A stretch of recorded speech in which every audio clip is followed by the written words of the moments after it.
నిన్న జరిగిన దొంగతనం కేసులో మన హనుమాన్ టెంపుల్ యాసం యాంపల్లి హనుమాన్ టెంపుల్ దగ్గర దొంగతనం జరిగిన కేసులో ఒక లేడీ మాకు కంప్లైంట్ రావడం జరిగింది.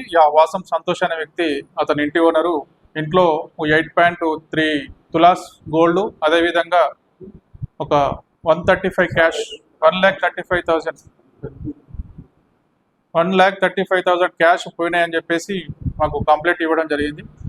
ఇమీడియట్గా మేము సీసీ ఫుటేజెస్ అక్కడ వెరిఫై చేయడం, తద్వారా లోకల్ పీపుల్ని కూడా వెరిఫై చేయడం ద్వారా మాకు అక్కడే జంగి బి తండాకు చెందినటువంటి అక్యూజ్డ్ పర్సన్ వాసం మన వడిత్య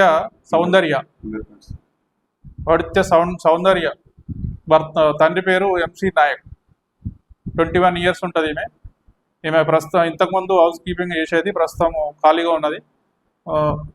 ఈమెకు కొంచెం జులాయిగా తిరగడం అలవాటు, ఎంజాయ్ చేయడం అలవాటు. ఈమె డబ్బులు లేకపోవడంతో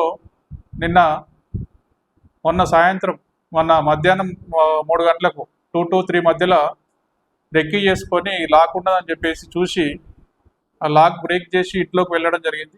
ఇంట్లో అల్మారాలో ఉన్నటువంటి గోల్డ్ను, క్యాష్ను తీసుకోవడం జరిగింది.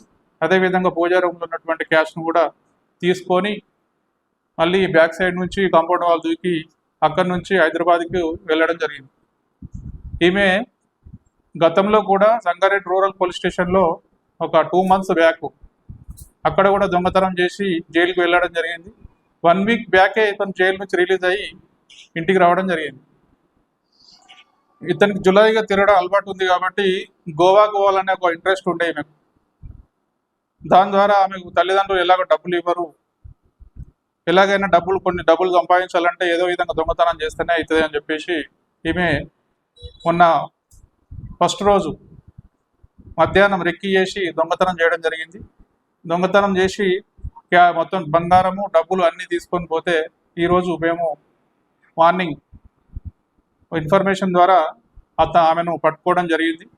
పోలీస్ స్టేషన్ తీసుకొచ్చి ఆమె దగ్గర ఉన్నటువంటి బంగారం టోటల్ 8.5 grams 8 తులాస్ 5 grams గోల్డ్ను, అదేవిధంగా 1,10,000 రూపీస్, 1 మొబైల్, 1 ఇయర్ బడ్స్, అదేవిధంగా క్లాత్స్, కొన్ని డబ్బులు ఖర్చు పెట్టడం జరిగింది. వాటన్నిటిని కూడా సీజ్ చేయడం జరిగింది. ఇది సీసీటీవీ ఫుటేజ్ ద్వారా మేము క్లియర్గా ఐడెంటిఫై చేసి, గతంలో జరిగిన కేసుల ద్వారా ఐడెంటిఫై చేసి డిటెక్ట్ చేయడం జరిగింది. కాబట్టి సీసీ ఫుటేజ్ అనేది ఎంత ఇంపార్టెన్స్ అనేది తెలుసుకోవాలి. దీని ద్వారా మనకు ఎవిడెన్స్ ఏ విధంగా బయటకు వస్తుంది, డిటెక్ట్ అవుతుంది అనేది చాలా ఇంపార్టెంట్. ప్రజలందరికీ విజ్ఞప్తి, సీసీ కెమెరాలు పెట్టుకోవాలని చెప్పేసి మేము అందరికీ విజ్ఞప్తి చేస్తున్నాం. ముఖ్యంగా యువత ఈ చెడు వాళ్ళకు బానిస అయ్యి జులాయిగా తిరగడం, ఈ విధంగా చేసి దొంగతనాలు చేయడం కరెక్ట్ కాదు. ఇది జైలు శిక్ష అనుభవిస్తారు, కఠిన చర్యలు తీసుకోవడం జరుగుతుంది.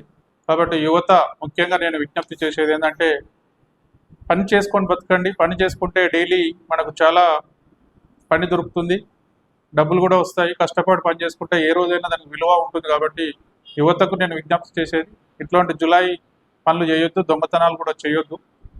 అనవసరంగా టైం వేస్ట్ చేసుకొని జీవితాలు నాశనం చేసుకోవద్దు అని చెప్పేసి యువతకు విజ్ఞప్తి చేస్తున్నాను. Hi, this is Swati Dikshit. Please subscribe to SKS Fly TV.